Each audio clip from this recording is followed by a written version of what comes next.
Hello, everyone, and happy Wednesday. Thank you for joining us today. Welcome to this month's webinar, which is Donor Conversations in a Hybrid World.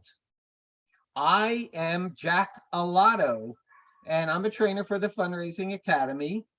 I will serve as your moderator today, but before we get started, here are a couple notes that I think you might be interested in. Remember, this is a webinar that is conversational with an opportunity for you to ask questions during, as well as a 30-minute Q&A following today's presentation. So your questions, put them in that Q&A. Please submit any questions you have in that Q&A option, which is at the bottom of your screen probably, or at the top if you have it up there, in your Zoom controls. Closed captioning is available for this webinar.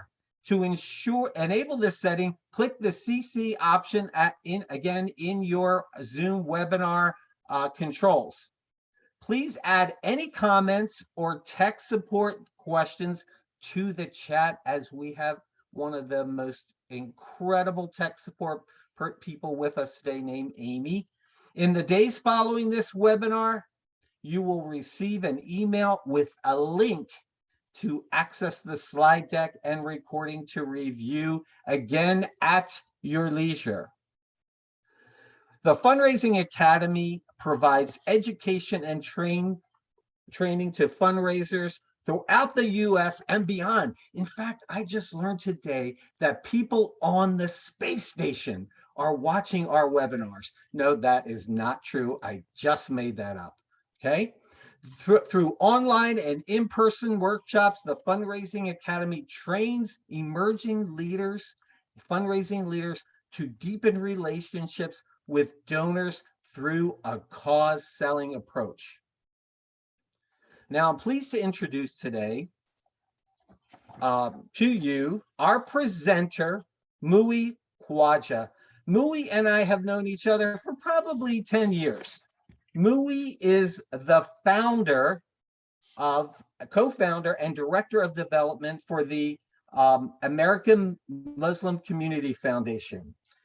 Muhi is a graduate of the University of Michigan at Dearborn, where he received his bachelor's degree in history and psychology and a master's in public administration.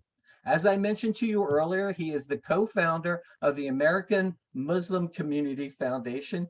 And in 2016, he became a certified fundraising executive through a class he took at the Association of Fundraising Professionals. He has also earned a certificate of fundraising management from Indiana University through the university's Lilly School of Philanthropy.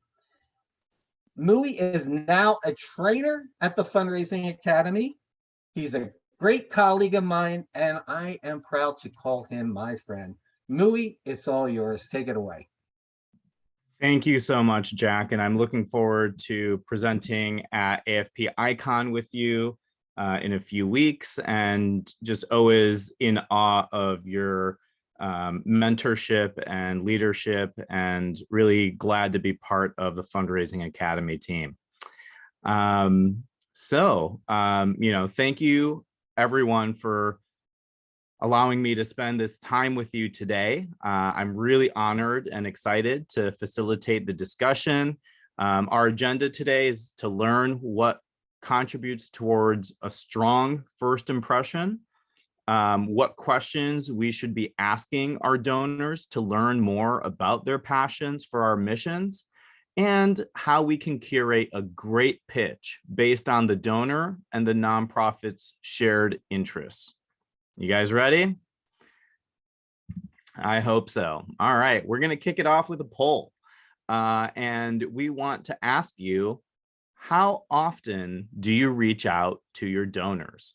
In the poll, you will see that there are a few options: only during the solicitation process, 2 to 3 times a year, monthly, or other. I see about half the participants have participated. We'll give it another 5 to 10 seconds. get those polls in.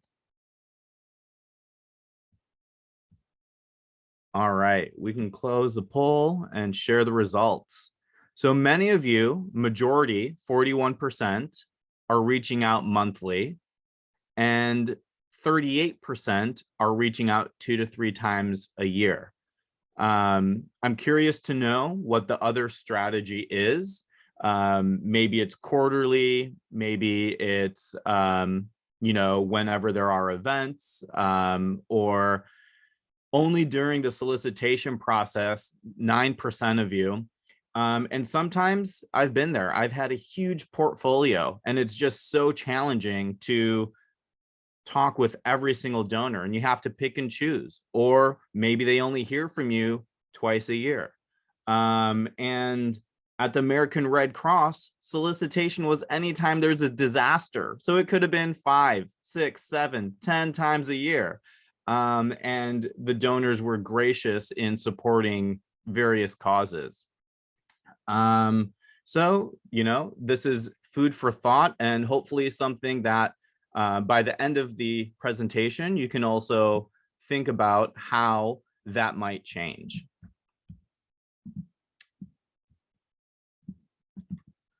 Now, another poll. Do you have or do you use a wealth screening service for your database? Options are yes, no, or what's that?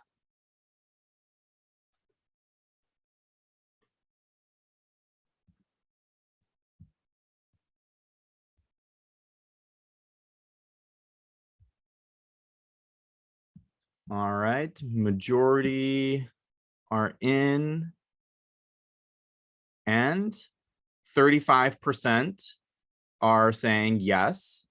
Equally, 35% are saying, what's that? So I think this is a good opportunity to pause and share.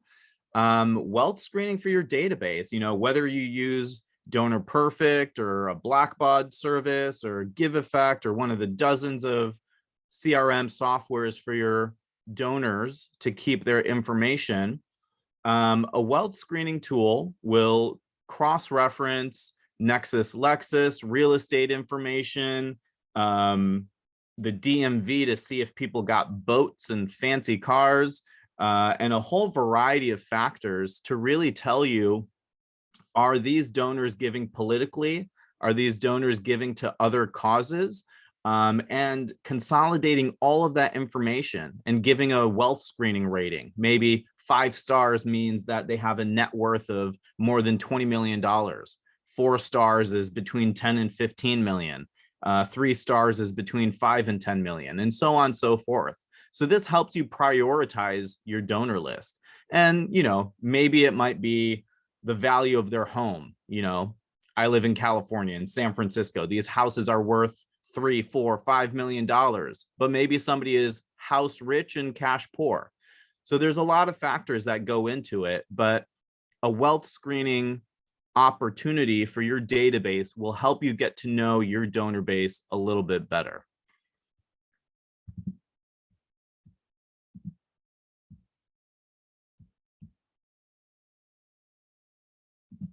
All right. So we're here to talk about donor conversations and what we should be doing and how we set the stage to really reach out to our donors. And when you communicate with your donor, really base it on what information you have. If the donor gave you their mailing address or their email or their phone number, I would say that's fair game. That's my personal opinion, and that's what I stick to.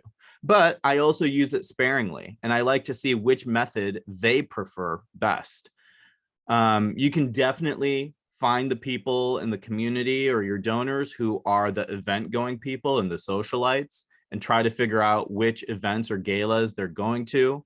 Maybe there's an AFP event where your donor is being recognized for their philanthropic contributions and you want to go to support them. Or maybe another nonprofit is giving them an award. The other thing you can do is also find out where they live and how to keep engaged from a distance.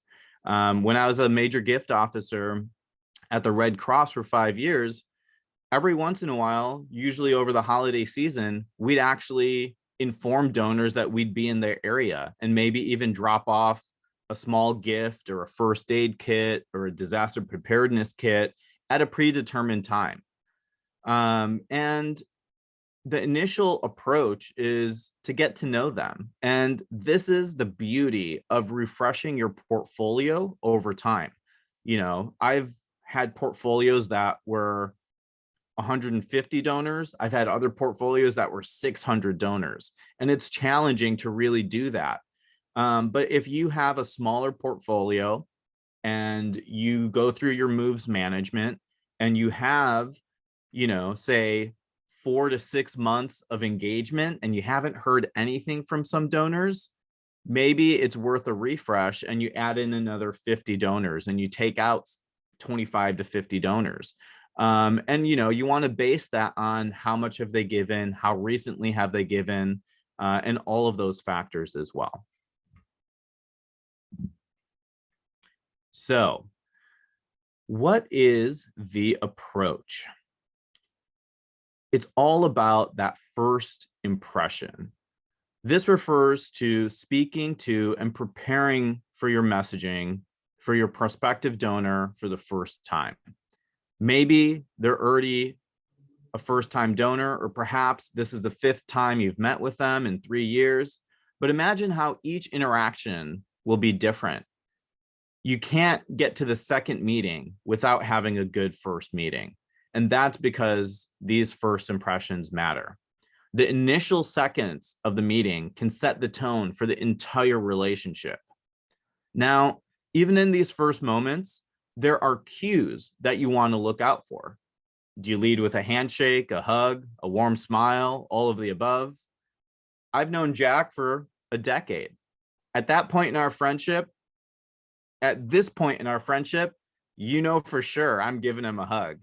But the first time we met, he was a donor to the Red Cross, and my colleague was his relationship manager. And we started off with a smile and a handshake and an AFP CFRE workshop. And it grew from there. You definitely want to read the energy around the room, and it's all circumstantial. You know, there are cultural things that you should be aware of. If you're of the same or opposite gender, you may want to be mindful of personal space and boundaries and what's acceptable in different cultures. If you're meeting with a Japanese couple or a Muslim woman, or perhaps, you know, you can maybe ask a Japanese friend or a Muslim friend their opinion and take that into consideration before you have your meeting.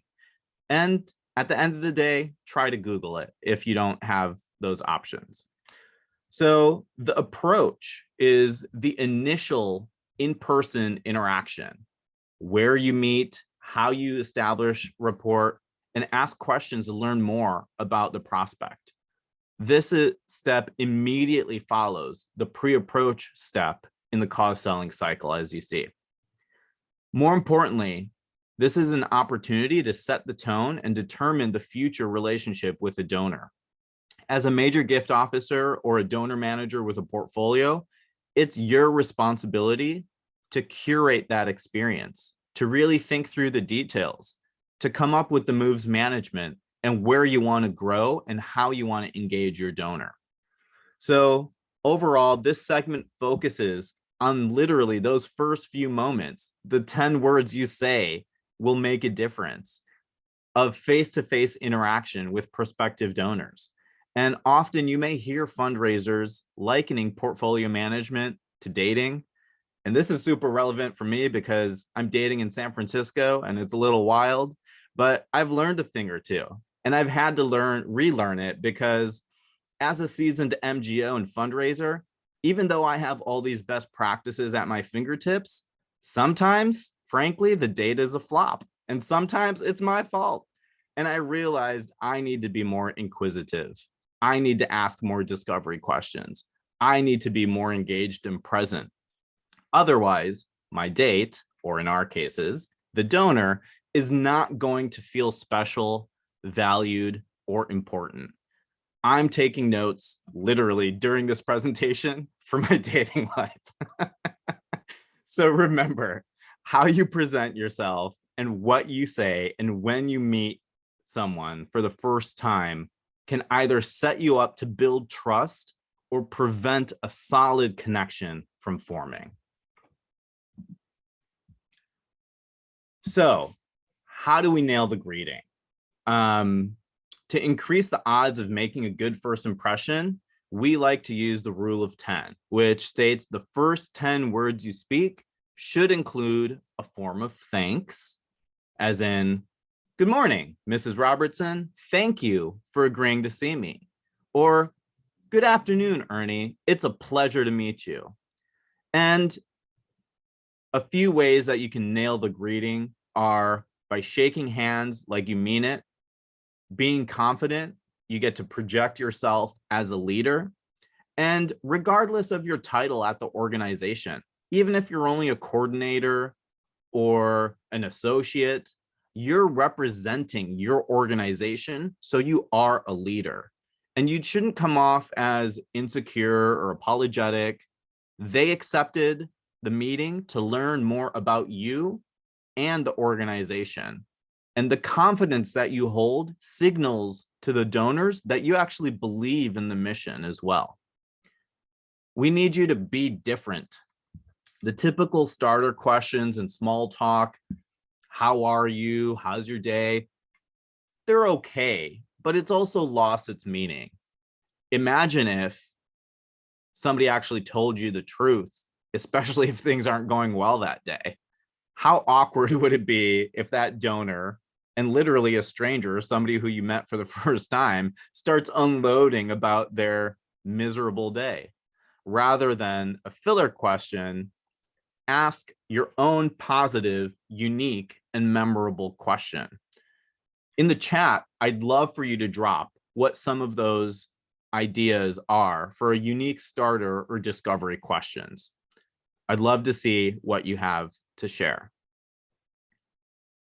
In order to nail the greeting, we need the gift officers to take the lead. In an initial face-to-face meeting, you and your prospective donor may experience some relationship tension. Use the opening minutes to ease that tension and establish rapport. Ask them questions and get them talking about themselves, and don't just talk about you. And of course, you want to read the room. Most people have more obligations than they can hope to complete during any given day. When we meet with prospects who seem short of on time or potentially even curt or rude, it's more than likely because their minds are somewhere else. The thought of engaging in small talk with you is not at the top of their priorities. Gauge a person's reactions to your first few attempts to getting to know them. If they seem unwilling or open or annoyed, don't keep pressing. Learn to read the room and adjust accordingly. You know, Muhi, there are two great responses to your question. You know, what is your opening statement? The Yeah. first one is from Lynn and in chat, and she says, I ask what their connection to veterans or the military is. And I assume, Lynn, you're working for a veteran or a military organization. And that's a great question as opposed to how are you? And the second question I hear is, have you heard about the new health program we are creating in the community? So Muhi, I'll let you respond to that one. Yeah, of course. I think the leading question and, connection to the mission is a great way to open up so much about the donor. They may tell you about how they were in the military and what it meant to them, or how their grandpa or their mom or so on and so forth was connected to the military, and that's why they engage with your organization. And in terms of relating something to a new program at your organization, it's a great leading question because, maybe they'll say, oh, I saw an email about it, but can you tell me more? Or they'll say, no, I haven't heard. And it really allows you to share more about the impact of that question. So these are both fantastic opening questions. So thank you for sharing. So we want you to remember the donor's name. In the video we watched for our pre-work, Dale Carnegie says, a person's name is to them the sweetest and most important sound in any language. If you forget or you mispronounce a donor's name, it sends out the message that you care more about yourself and your name than you do about them and their name. So the moment you start to think your issues, your time, or your cause are more important than the donors, it's a moment in which you might lose the gift. You want to repeat the donor's name throughout the conversation, and so you don't forget it. One of the things, I have a unique name. I'm pleasantly surprised by how many people ask me how to pronounce my name before they try. However, I actually like to hear people guess how they would pronounce it, and I'll generously offer a correction if it's warranted. So we have a community share. I'd love for you to pop in the chat again and share a new donor engagement tactic that you've implemented in this hybrid fundraising landscape that has been successful. So, we're meeting in Zoom. We are trying to still meet our donor meeting metrics. What are some creative ways that you and your teams have been able to implement a new strategy? We'll give it a minute for some chats to come in.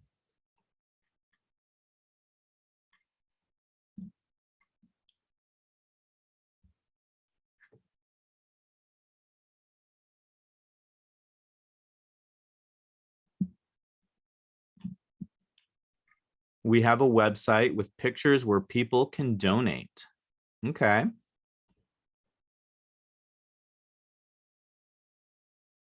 So a more interactive donation page.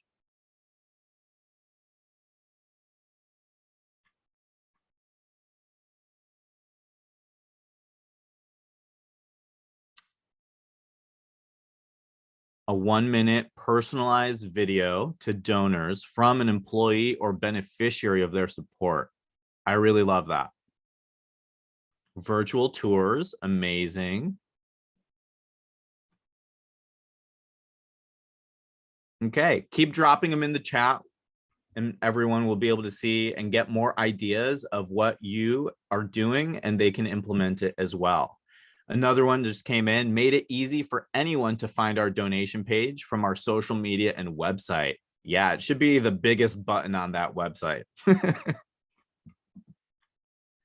More consistent Instagram storytelling, huge. All right. So we want to make sure, taking a moment to genuinely ask how they're doing. We're all going through this together. Yeah, being real and leveling with the donors. Inviting donors to virtual staff meetings. Amazing. Great, great suggestions. Keep them rolling in. So we want to give donors the gift of being remembered. We need to pay attention, and that means to ask to have the name repeated, even if spelling it, if you're unsure, to get the proper pronunciation. We want you to concentrate and look for characteristics that distinguish this person from other donors. We need you to be an associate and relate a characteristic to some gimmick to help you recall the name, if that helps. We need you to observe and make mental notes of their body movements, repeated references, and what seems to energize them most. And repeat, use the donor's name multiple times during the meeting. If you have a donor meeting, you're likely going to summarize that meeting into your CRM. Be as picturesque as possible. What were they like? What were their mannerisms? What was their personality? You know, if a colleague is going to go into that donor's profile and see that report, oh, we had food, it was good, this, that, the other. No, like talk about what they ordered, talk about what they were excited about, what they were passionate about, why they give, and leave all of that in the CRM. Because, you may not be at the charity you're currently working at forever. We get that. However, if you can leave really detailed notes in the CRM about your engagements with that donor, 100% the next employee that's there is going to love you for it. So in order to support the mission, you want to keep all of those details in those reports.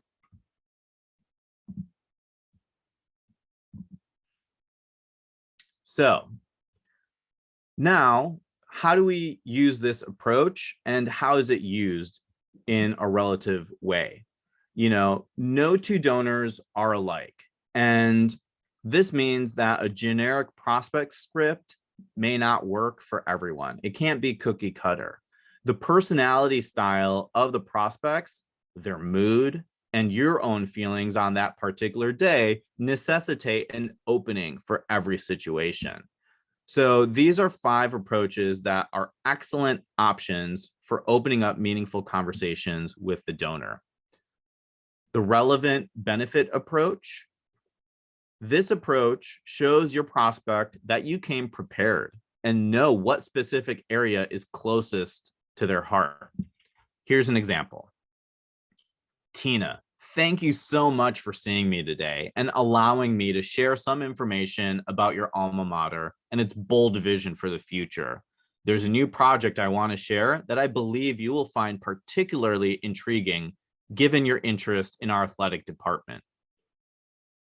So you already know she's interested in the athletic department, and that's your hook. The impact approach.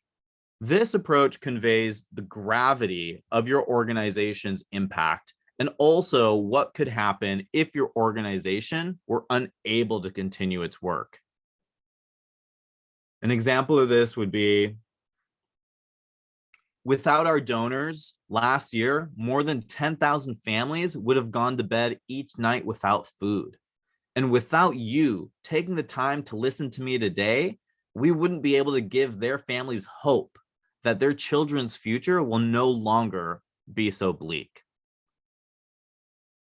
That personal touch really makes it feel like that donor being there, taking that meeting, is going to inspire change. The next approach is a curiosity approach. And this works best when you know one of your prospects' priorities. While people with certain behavioral styles, such as drivers and analyticals, may find this a little gimmicky, it can be effective when used sensibly. So, Mr. Sherrill, have you ever wondered what it's like to have autism? What it's like not to be able to predict or even be able to control your own behavior? I'd like to tell you 10 things that children with autism wish you knew about them. So it's a little inquisitive, it helps them bring them into the matter and makes it relatable. Next, we have the complement approach. And this is really designed to help lead naturally into the presentation. Its purpose is to signal your sincere interest in the project. And to use this approach effectively, you need to know a significant aspect that you genuinely admire about the person. This not only builds rapport, but also directs the prospect's train of thought toward the work that your organization does. So you could say something along the lines of, I saw the article in the Charleston Journal that highlighted your recent efforts to enact better protection measures for marine animals injured in commercial fishing nets. You are a true champion for our cause, and I admire you for that. It must feel good knowing you are making a difference. I don't know about you, but I just got goosebumps. So the next one is the referral approach. This is especially useful because it helps you establish leverage by borrowing the influence of another donor with whom the prospect trusts and respects. This approach enhances your credibility and increases the likelihood that the prospect will give you their full attention. Here's an example. Mrs. Berger, your neighbor, Scott Silverman, recently contributed a major gift to our organization. He told me that you've been looking for ways to do more as a philanthropist and civic leader, and he thought that you might like to hear more about our organization and what it has done for the impact of the landscape of this community. I'd like to learn more about your personal vision for this wonderful community. So it uses somebody that they trust and know and respect, and it brings them into the conversation about how they can make an impact. Now, this quote is really interesting. So you don't ask your way into a gift. You listen your way into a gift. And the key thing to look for is how the donor indicates to you that they're ready to make a gift. I had one donor at the Red Cross indicate that they own Tesla stock. And instead of purchasing 100 shares, he accidentally purchased 1,000 shares when the stock was only a few $100s. And since they had never previously donated stock, I asked if they'd considered the benefits of donating appreciated assets. They didn't know about the benefits. And because of that curiosity, that year, American Red Cross received a much larger and significant gift than they would have otherwise considered giving. So there was a curiosity, and I listened for the cue of that opportunity to relate it back to potentially supporting the organization. So, what is need discovery? It's the process of becoming aware of the essential connections between your prospect and your cause. Don't convince, don't tell, discover with them. So in the book, what is fundraising is a simple question, but you might get a lot of different answers depending on who you ask. Some may say it's about the mission, and they're absolutely right, but it's also very much about the donor. Once you internalize that truth, it's going to change your perspective and the way you approach your work. Your job will become less about meeting pressing needs and more about inspiring others in a personal and impactful way. At its core, fundraising is engaging donors and learning what they do, how they do it, who they do it with, and why they do it that way. If you can find these answers, you can align what matters most to them with your cause. The problem created by the misconception of what fundraising is, telling as many people as you know about the cause, lies in its assumption that every donor gives for the same few reasons. And what we look here is that some universal pitch, some cookie cutter version might resonate with anyone who has a heart for your cause. But in reality, each prospect has unique motivations for giving. This means that of the many areas we could highlight, only a few are going to be relevant for the motivators of the particular donor. So take a moment. If you have any reflections, drop it in the chat. If you have any questions of anything that's been unclear, feel free to put it in the Q&A tab, and Jack will be sure to read them to us. So again, about needs discovery, the challenge here is to determine the specific giving criteria that the donor has and highlight those to address their distinct passions. Donors are more likely to remain engaged if a presentation is tailor-made for them and their priorities. I once prepared a 7-figure ask for a prospective donor at American Muslim Community Foundation. I knew that they recently sold their company to Uber, and he was the CEO of that company, and that he could benefit from a donor advised fund. I met him at a presentation he was giving and passed my card on to him. We exchanged information, and he actually took my meeting.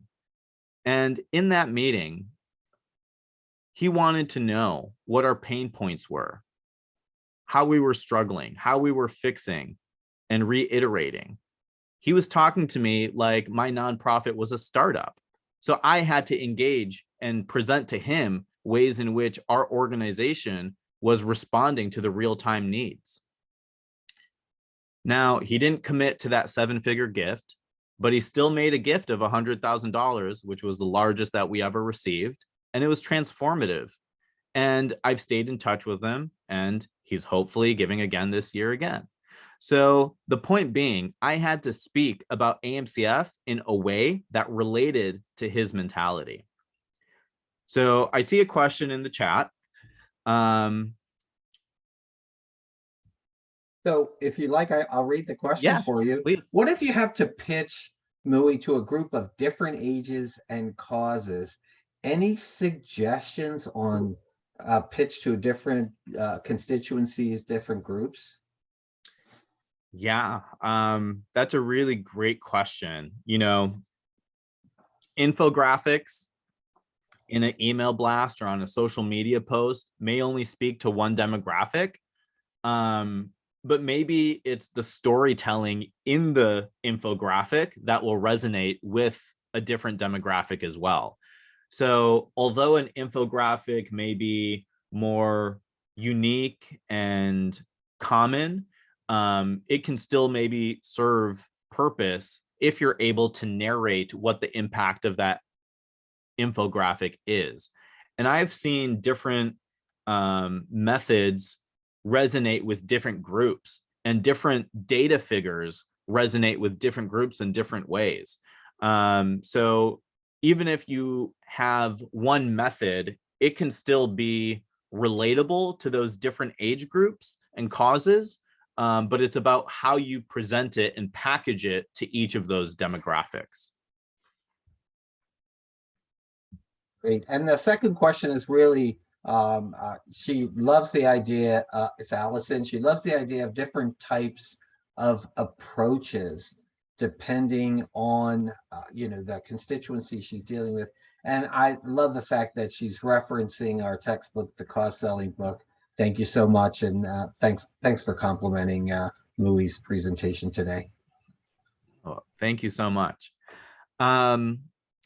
So, needs discovery is the step in cause selling, which a fundraiser questions prospective donors using a series of planned, practiced questioning techniques and active listening skills to elicit answers that will reveal a prospect's motivations for giving. Need discovery is the foundation for a successful ask. And when we tell prospects that they need to give, that could be old school fundraising. We need your support. Cost selling professionals try not to beg, and they don't convince by doing that. They bring prospects into the discussion.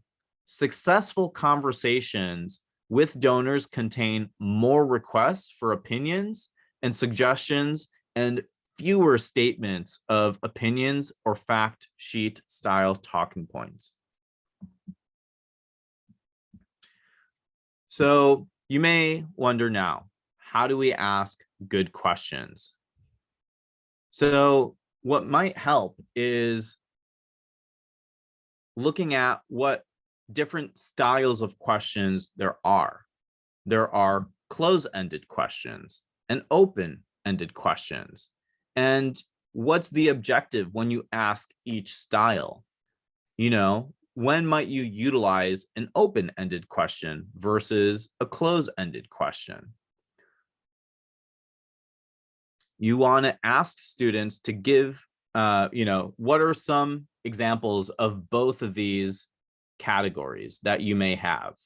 feel free to drop it into the chat.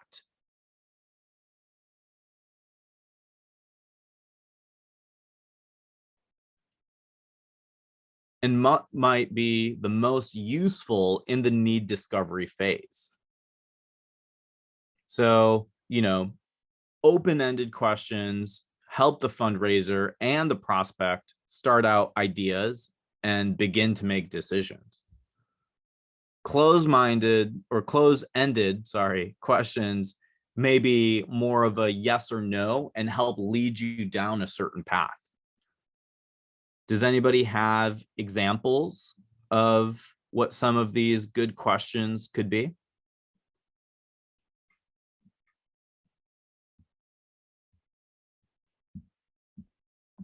All right.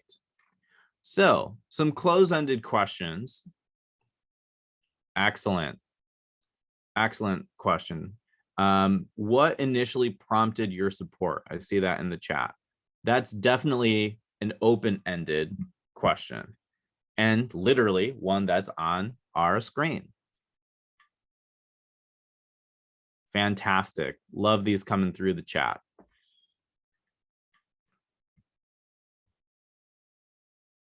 So, warming donors up. You want to make sure that these questions are inspiring, are getting them to talk, share how they feel, and get them to start thinking about your mission.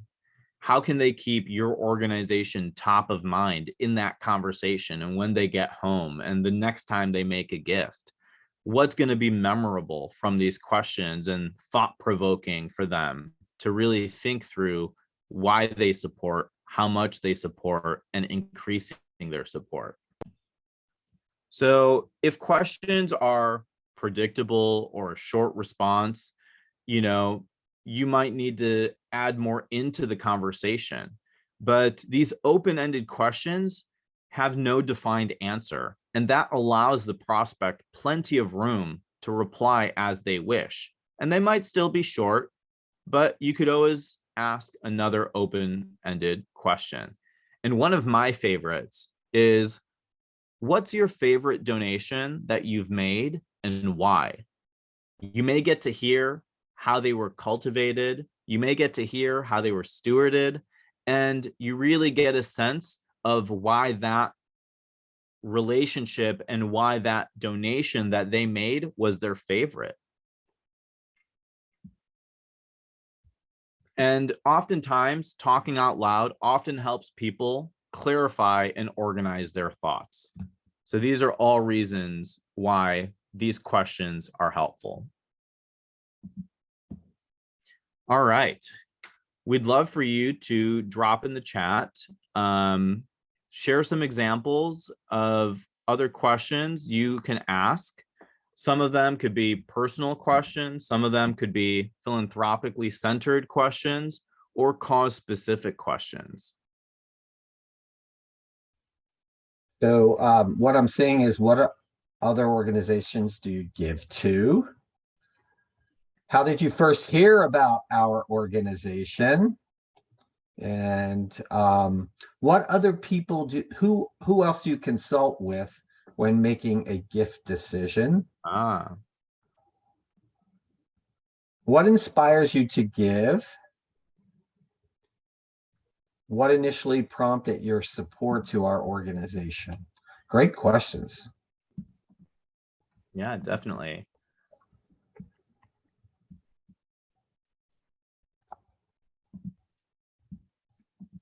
Excellent. So now I'd love for you to look into, as the fundraising landscape has changed, how does your organization measure your donor engagement and its impact? So for instance, as an example, when I was at American Red Cross, it was pre-pandemic, 2015 to 2019. We started off with face-to-face is the only meeting that's ever going to count. And by the time I ended, a meaningful phone call or even an email exchange counted as meetings. So what are some ways in which your organization has changed with the times?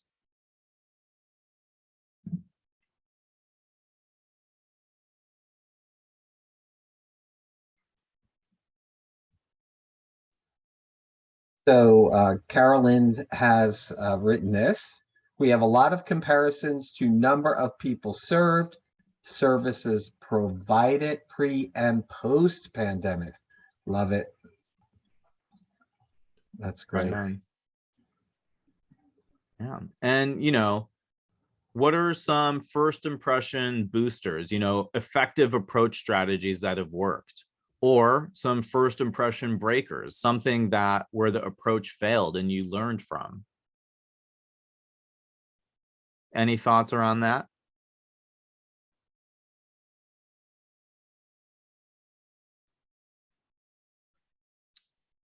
So Lynn writes, we serve nationally.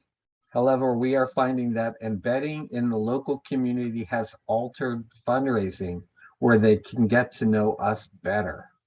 Yeah, that makes a lot of sense. American Red Cross, over 300 chapters across the country, a $3 billion organization, thousands of employees, hundreds of thousands of volunteers, such a large organization, but it's really about the local impact that they have, that makes a difference in the community and why those donors in the local area support. Oh, this is a great comment. We found that donors are more likely to drop out of long webinars. So we've started doing shorter form flash briefings. I love the title, by the way. They're still virtual, but they're 20 to 30 minutes. Nice. I mean, we're at 48 minutes in. Hopefully everybody's staying on. Yeah, that's a great point. Doing something short and concise, you can record it, you can split it up, make micro videos from it. Really helpful. We present our causes at neighborhood meetings, maybe more than one time. People are busy and forget. Ah, nice. Yeah, and this kind of makes me think of like places like Nextdoor, where there are online communities of neighborhoods where you may have never interacted with somebody down the street, but you can still post about your cause and maybe get people to pitch in. And it may not be monetary, but it could be volunteering. It could be them just being curious and learning more about how the organization makes a local impact in the neighborhood. And it could just be like a social media follow. And those are all great ways to engage the community as well. All right. We'll keep an eye on the chat, but we'll also move on. This is a great saying as well. If you ask for money, you'll probably get advice. And if you ask for advice, then you'll get money. So this is a saying that, implies that somewhere along the way, you need to be asking for some advice. You need to engage the donor. And that's why those open-ended questions that get that response and buy-in are so helpful. It's simple and it's almost a universal application. Something as simple of, what are your impressions of our mission or this or that and the other? It's an easy, gentle way to figure out the donor's current level of understanding of what programs and services you offer. And even if there's silence after you ask that question, wait until they respond. The question has endless possibilities, and you can get as specific as you want or keep it more generalized. And it's designed to encourage donors to stop, digest, reflect, and contribute to the confirmation. And what they say will likely inform the next set of questions that you have.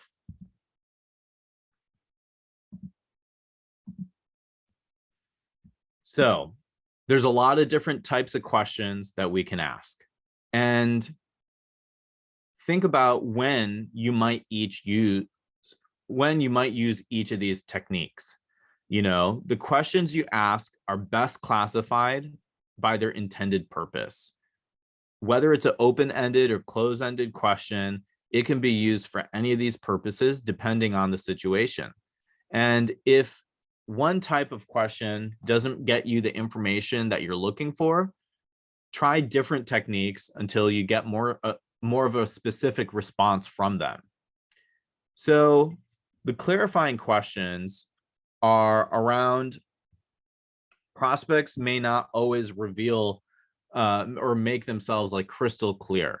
They may wander off the subject or stop talking before you can fully appreciate their point. And the clarification technique asks the prospect to expand on their original thought and statement and help them identify the frame of reference used. So these questions bring to light the important points and encourage explanation. So there are 4 different types of clarification questions. The double check looks for understanding by taking information, rephrasing it, and then handing it back to the prospect. The silence is a powerful tool which can allow for the prospect to share more about help slow the pace down in the conversation. The non-verbal cues, leaning and nodding your head, can show interest in the conversation. And continuation questions make a positive request for more information, like, can you share more about why you feel that way? When it comes to summary questions, these are designed to get the prospects to consider and agree on your interpretation of a situation. You assimilate the information provided and then ask if your summary is correct. This is most easily done by paraphrasing all or part of the prospect's responses in the form of a question and asking for confirmation. In agreement questions, the underlying purpose is asking questions to determine whether the prospect has a problem or need that your organization is capable of addressing. You want to state the problem in your own words and get the prospect to agree, yeah, that's it.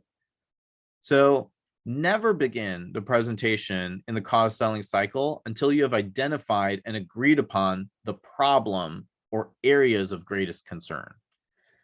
To begin the formal statement of the problem by using such phrases as, let me attempt to summarize what I've heard from you, or as I understand it, here are the problems we must solve through our work together, or based on your answers to my questions, I see the urgent issue to be, will help you get further clarification and affirmation of whether you understand what the donor is saying.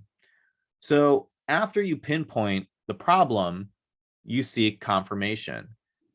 Get the prospect to agree by following your summary of the problem with questions like, if I show you comparisons that demonstrate how our research projects have the highest rates of patient improvement in the field and help more people with every dollar spent than any other wellness research foundation, would you commit to our program?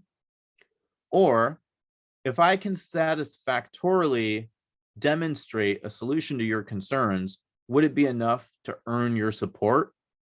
These are clear ways in which the donor will say yes, no, or not right now. Now, if the person agrees with the problem statement, you're ready to present that specific program or topic or project or initiative that can help solve that stated problem.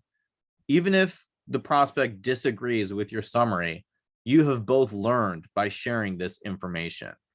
So you get to place the responsibility of understanding on yourself rather than on the prospect.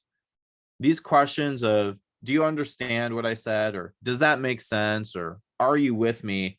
Imply that the prospect can't follow the conversation, or more gravely, that they're not intelligent. So even if a prospect doesn't understand, no one would never answer yes to a question like, do you understand?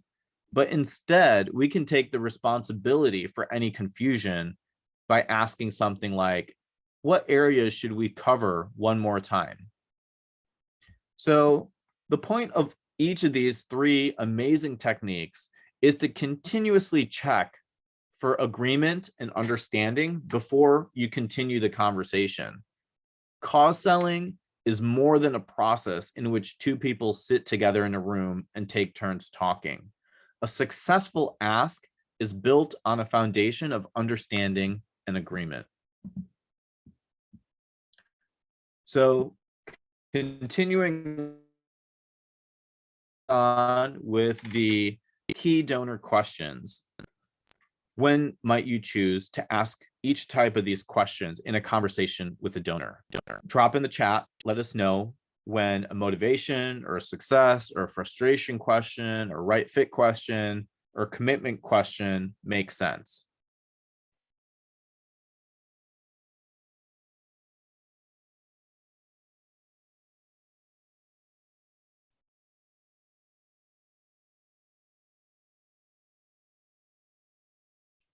And there I was practicing the silence cue, waiting for the chat. But, you know, asking the right questions in the right way transforms the donor's cultivation process in significantly powerful and positive ways. There is a series of specific questions that work extremely well to advance the conversation and learn what you need to cultivate them as donors. And not to mention, utilizing these questions towards the beginning of the meeting with new prospects will reveal the best course of action to take for the remainder of the interactions. So I know we have a few minutes left, so I'm going to skip through, but I really want you to see these conversations and these questions as how they can lead down multiple paths for you to get the answers from the prospects that you're looking for. Because again, every philanthropist has their own motivation for giving.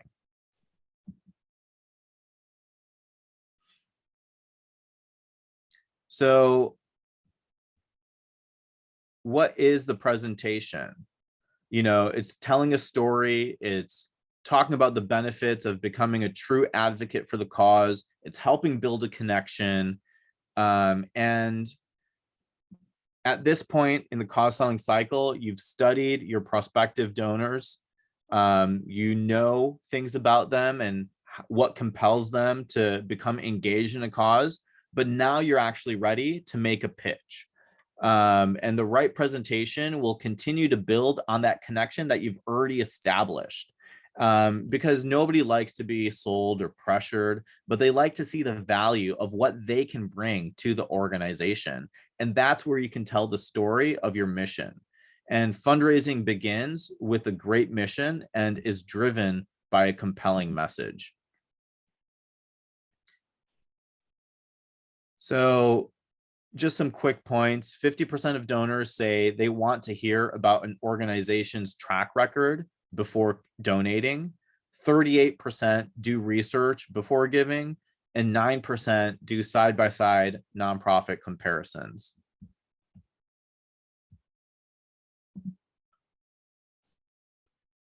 And since we are at time, I will respect everybody's time. I know there were a few slides that we didn't get through, but in a nutshell, you will have access to the presentation, and I'll be available for any questions, as I'm sure Jack will as well. So I'd love to get into thinking about, you know, as you prepare those pitches, what are things that you would use to be more successful in that presentation? And how are you going to take that information and present it to the donor themselves? So again, we want to make sure that planning and preparation is essential before meeting the prospect. We want to make an amazing and deliberate first impression that builds trust and gets the donor to like you as a fundraiser, as a person, and in turn engage with the organization a little bit more. You want to plan ahead. You want to make sure you ask the right questions and to get to the heart of what drives your donors. And you want to make sure that active listening is a critical skill. So with that, I will pass it back to Jack. So we got two really great questions. And the first one is, I wrote it down. How do you get on the radar, Muhi, of potential donors? How do you get on their radar? Do you have any insights or ideas around that? Yeah, it's helpful to be at such large organizations like the American Red Cross, because like who hasn't heard of the Red Cross, but even at that, getting on the radar of a specific donor is somewhat of an art and a science. I would say that you have to know something about the donor that's going to be a hook for them. Maybe they're in your database and you found them on LinkedIn and you see they're doing a presentation on something, or you see their name was mentioned in a news article, and you shoot them information and say, hey, I attended your webinar. It was fantastic. Would love to have an opportunity to talk more about our organization and why you love supporting it. Another thing, setting up Google News alerts sometimes for donors might be helpful. And just making sure that you try to best connect in a meaningful way that will stand out from the rest of the noise, because again, they're being approached by the dozens of charities that they may be supporting. And you want to make sure that whether it's email or a letter sent to their home, or any way, just to get that hook. That hook Yeah. is going to be really important. One of the things that's worked for me when trying to get in front of donors who I'm not acquainted to is look at their social media. If they're on LinkedIn, see who they're linked to. Maybe you have mutual connections on LinkedIn or on Facebook Yeah. or on some other social media.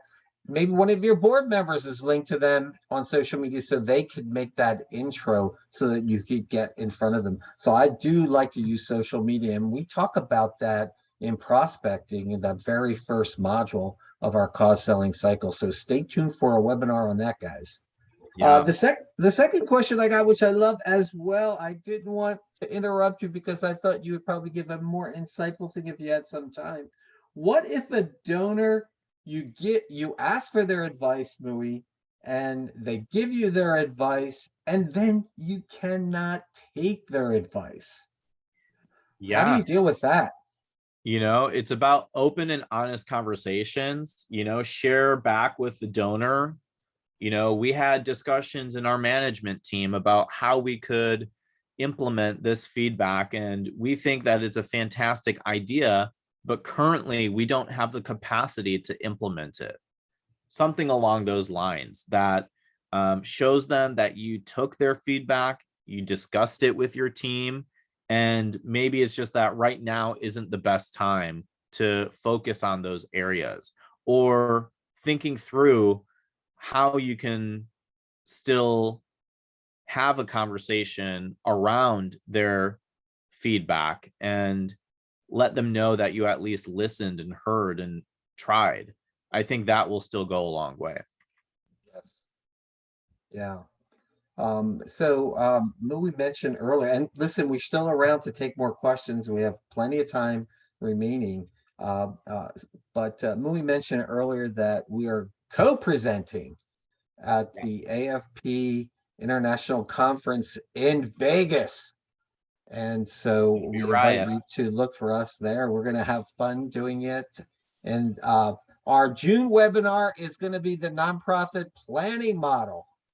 And our May webinar is the nonprofit planning model. So do come and register today for future webinars. And remember this, guys, our webinars are a way to get continuing education credits towards your CFRE credential. So we do invite you to do that. Can you get the deck as well as the recording? Yes, we're going to send it Absolutely. out. And as I said to you earlier, we know we have participants up in the space shuttle. We're going to send it to them as well. So So I this, see a previous question in the okay, chat go ahead. from Sarah. How and when should we incorporate the question of whether a new or existing donor would be interested in giving through a donor advised fund? I love this question because American Muslim Community Foundation hosts donor advised funds. And I have these conversations with friends and family and donors every single day. So I love the benefits of a donor advised fund. Jack, I know you have one as well. I think, I use it as well. I think that a donor advised fund's benefits sell themselves. Like once you explain the benefits and people are educated on why a donor advised fund makes sense, it's a no-brainer. And sometimes people, maybe they'll be like, okay, well, I have so many monthly distributions going out right now, it'll be a hassle to change, or I'll set it up next year because I'm already going to have to deal with all the tax receipts this year. So it's really about timing as well. Maybe hitting them up in, towards the end of the year to set it up for the following year. But really, I think being able to donate appreciated assets once into a fund and then distributing it from there instead of to multiple charities in your brokerage account, being able to invest the value. Can you tell I love donor advised funds? It's like, yeah, I think they're the bee's knees. Nice. So thank you everyone for participating in our Q&A and attending our webinar today. We really appreciate it. And again, you like Pearl said in our chat, you will be receiving a link to access this slide deck and recording in a follow-up email over the next few days or next few weeks. Muhi, thank you so much. And thank you to our audience for our time, your time and participation to help us continue to improve our monthly webinar series and ensuring we are providing value to you. Please connect with Muhi on LinkedIn, as that last slide just showed you. And you could also connect to me on LinkedIn. And do please take just a few minutes of your time to complete our survey that will appear on your screen at the end of the webinar. So with that, I'm going to wave to the space shuttle, or no, the space station, and say thanks for attending today. And I want to thank you all for attending today. And we will see you at a future webinar. Stay well, stay safe, enjoy fundraising. Take care. Bye-bye.